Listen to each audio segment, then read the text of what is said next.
Okay, ito yung bahay, kwarto ni Mami. Yan. Kita mo. Ikot lang ako. Yan. Ito yung wall namin. Ito baling kwarto ko.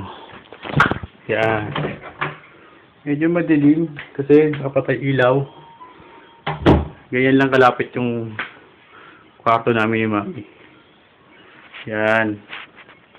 Ito yung pinto papunta sa labas. Yan.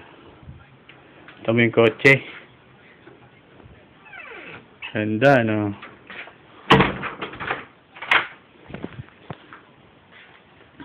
So, from here, ito na ako. Pasok na ako sa kwarto ni Mami. Meron pa na ng panibagong pinto. Ito naman yung garahe. Yan. Ito yung bali sa may labas. Bali yung pinto. Maano lang yan, dire-diretso. Eh since napatid na yung pinakatali. Kaya nakasarado na lang sa dyan. Pero buti na lang, naglagay sila ng pinto dito. That's my suggestion. So,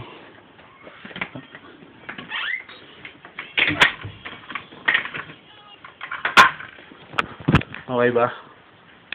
Simula na ako magpintura. So, ito na ako sa Boracay Courtyard. So, ayan na. Dinigitan ko na siya. Ayan na yung pipinturahan ko.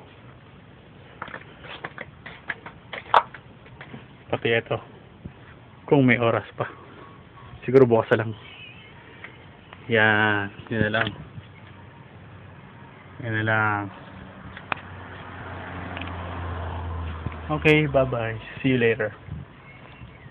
Rock and roll.